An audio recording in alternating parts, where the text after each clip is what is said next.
With me now today, I've known him for a long time. He's an independent journalist. He has a great publication, which I encourage you all to subscribe to, dossier.substack.com, where all the good independent journalists go to these days. Jordan Schachtel, good to see you. Yeah, thanks for having me on, Liz. Appreciate it. Of course. I'm a fan. I'm a subscriber of your Dossier Substack. So when I tell people to join, it's not just me touting you because you're a guest. I actually do read it and I like it. And I want to talk to you about one of your pretty recent pieces about Bill Gates. And the reason I want to talk to you about that is because I feel like when we're talking about COVID-19 or anything public health or health policy related, even on a global scale, if you mention the name Bill Gates, it brings out the crazies. It brings out the conspiracy theories about, microchips and 5G being injected into our veins. But you had a very interesting headline on one of your projects recently. You said Dr. Fauci is, and this is a paraphrase, of course, I don't want to put words in your mouth, but you said Dr. Fauci is actually not the most influential man in public health policy in our country. Bill Gates is. Could you explain that to us? Yeah, Bill Gates has discovered over the course of several decades how to maintain a total monopoly over what I guess you could define as the global public health system. And he does this through a variety of means through his Gates Foundation. And most of it has to do with him just giving a ton of money, an overwhelming amount of money to institutions that aren't used to securing multi-million-dollar grants, but he has deemed somewhat influential in the conversation about all kinds of so-called public health interventions.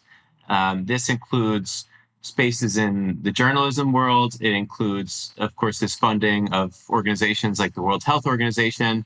And then he facilitates what he describes as public-private partnerships between his foundation and, say, the U.S. government and Fauci's NIAID to do some type of collaborative work, which is funded by Bill Gates, so it's controlled by Bill Gates. So he's really perfected the art of having complete dominance over this space.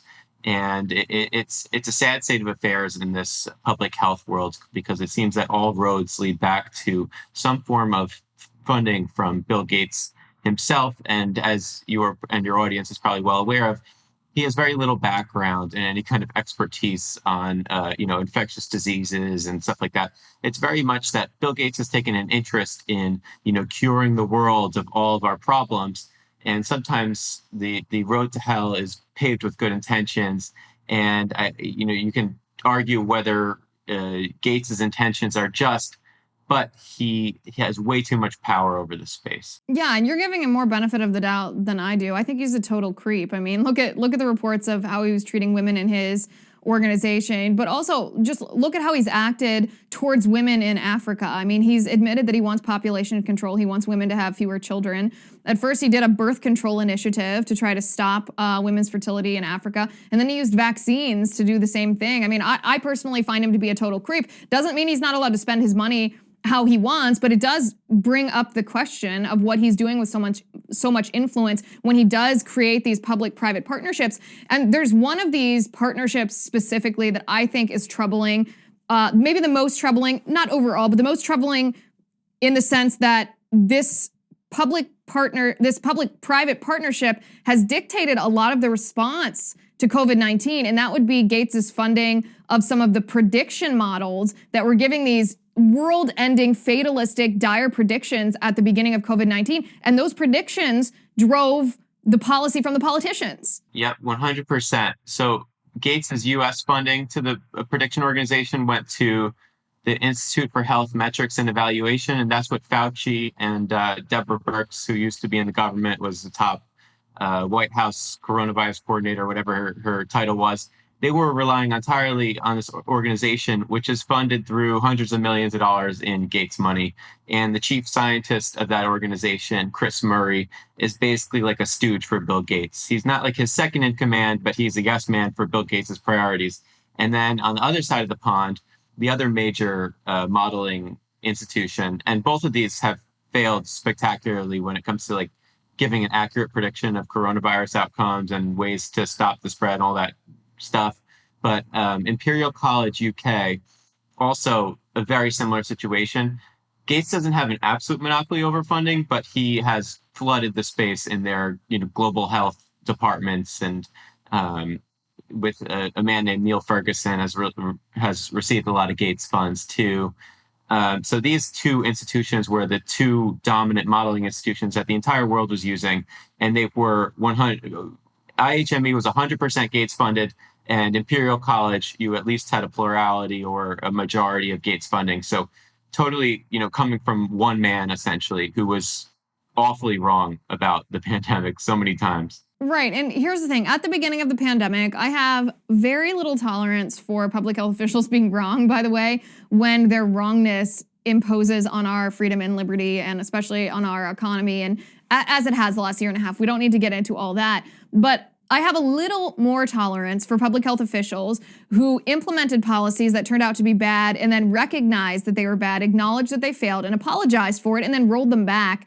What has been Bill Gates's reaction to this? Because you can be a bad person and not be stupid. And that's how I would categorize Bill Gates.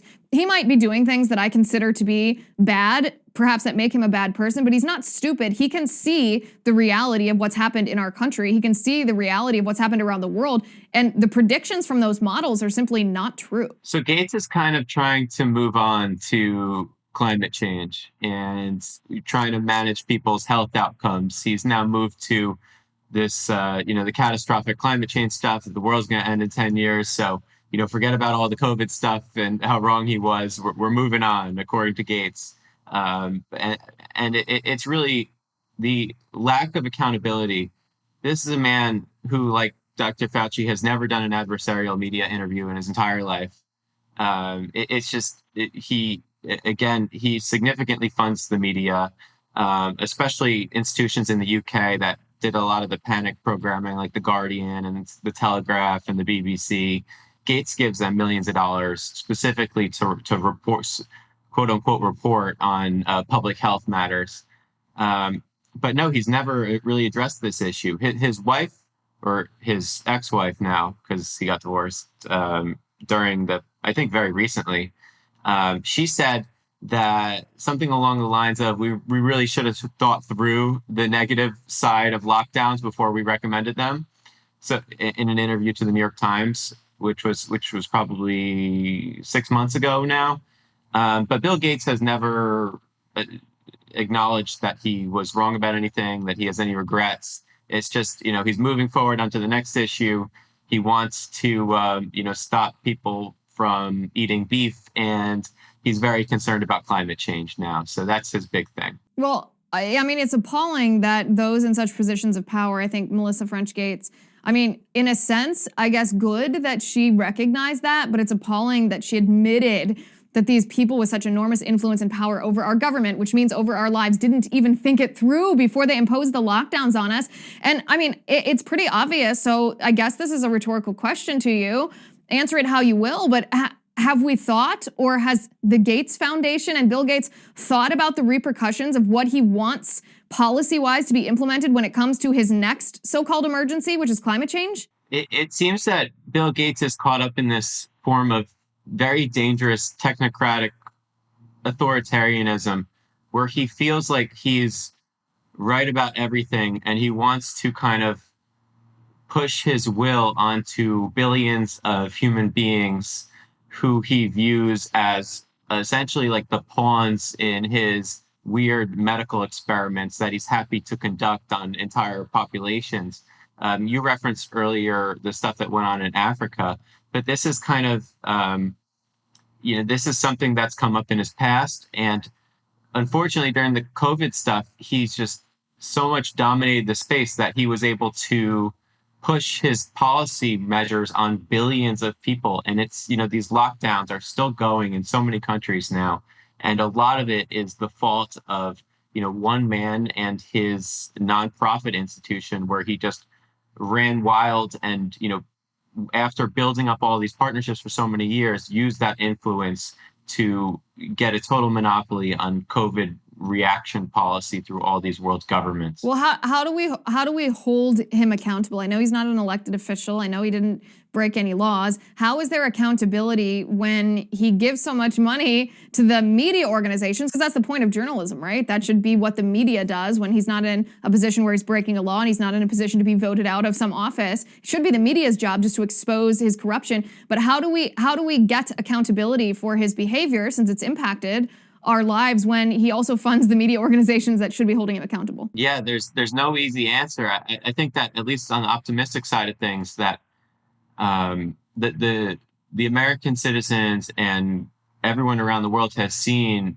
if you're reading up about Bill Gates and what he recommended and how it turned out, the results of his catastrophic actions and how he, manipulated and monopolized all these institutions to do what he wanted them to do. So the only thing we can do, I mean, similar to our political system today, is create some sort of, or invest in some sort of parallel institutions, because these institutions are irreparably corrupt, and Bill Gates is part of this machine that should have no legitimacy anymore among especially American citizens. Yeah, and that's hard to do. I mean, we've seen in big tech, people try to start up competition, but it's hard to do when, you're trying to start up a competitor to Twitter, but the servers that you're trying to use are hosted by Amazon. I know that's not exactly the same thing, but it's not an easy solution, that's for sure. Jordan, I appreciate your reporting on this. I found it fascinating. I encourage everybody watching